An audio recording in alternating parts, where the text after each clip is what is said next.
I hear about Latin people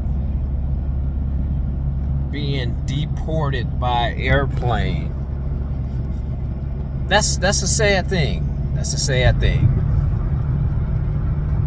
That is actually, as my wife said it, she said, I feel sorry for these Latin individuals, going back and forth, even though the news was spinning that we're sending criminals back. Once upon a time ago,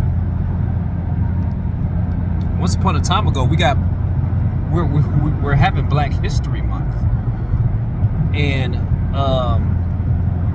1968, 57 years ago, Black people, we experienced horrendous treatment. We experienced horrendous treatment by the country that we lived in. We weren't given our 40 acres and a mule.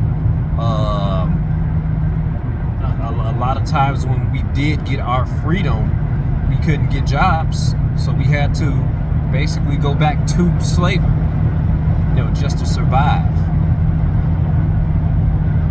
When I think about the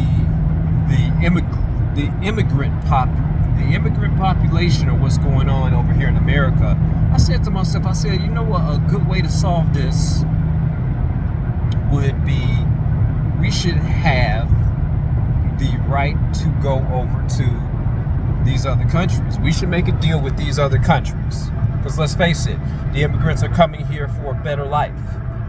They're coming here to work. They're coming here because things aren't looking so good in their country. So they're coming to get some of this American dream.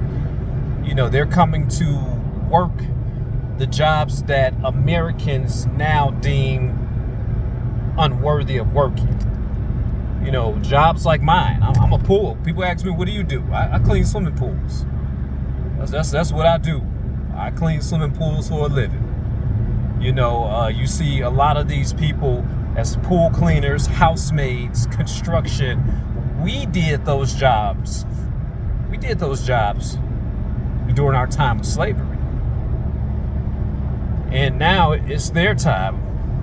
I was saying to my wife, I said, what we should do is we should make a deal with these countries. Hey, people like me that want to go over there, habla español, sí, looking for trabajo, looking for work, looking to learn the language.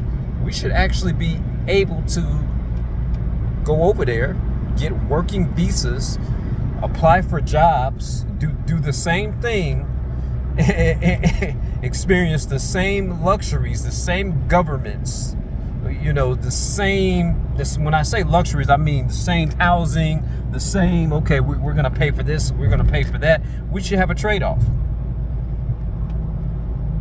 We should have a trade-off. I want to learn how it is to live in Mexico.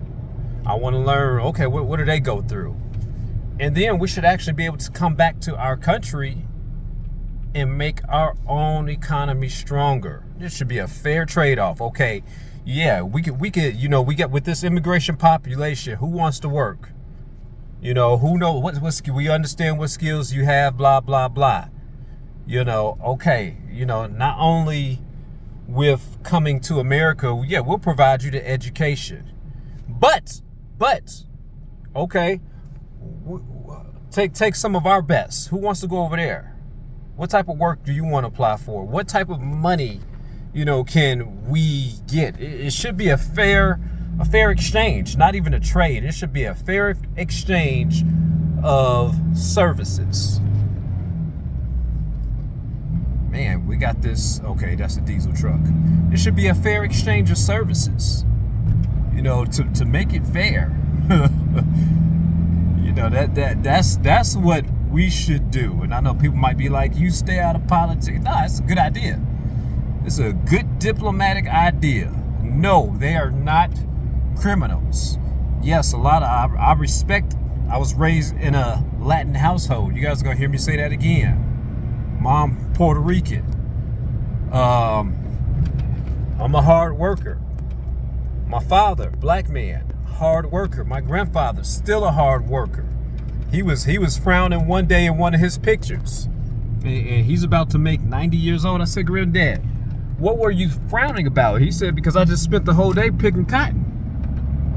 You know, and we saw this man come from Mississippi to the Midwest and provide a very good life for his family. So it doesn't matter what ethnic background that you're from. It doesn't matter. You know, if you want the benefits of the United States, work, dollars, blah, blah, blah, you know, it should be afforded you without any consequence of, okay, we're going to fly you back or deport you back to your country. You know, that's what it should be. If we're going to do things the right way, let's do an even exchange. Let's work out with these governments an even exchange of good, hard-working citizens.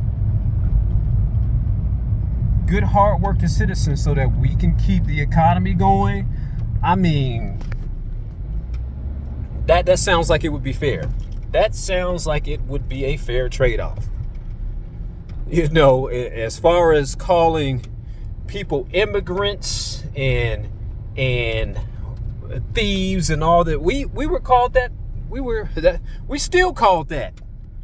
We're still called that. I asked my wife today. I said,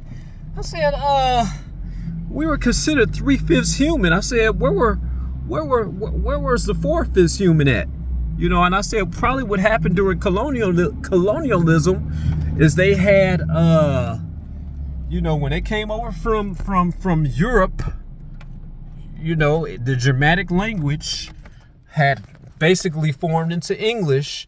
And I said when they came over to Africa or Ethiopia at that time, Ethiopia, if you do your history, I said what they heard many different tongues. You know, they have a language that people speak in cliques. It's a language. I said, can you imagine before the English language ever existed, what the Germanic people sound like? Or people from what other country? You know, Norwegian countries. I said they make the same noises we sounded. We made the same exact noises. That's just my thoughts on what's going on. You know, I heard John Leguizamo speak out on it, and he's got a point. You know, these are hard workers. These are people that just want to come in and get a taste of the American dream. And the amazing part is the American dream for them has now become the American nightmare for us. Hard workers. Think about that. Let that sink in. Peace.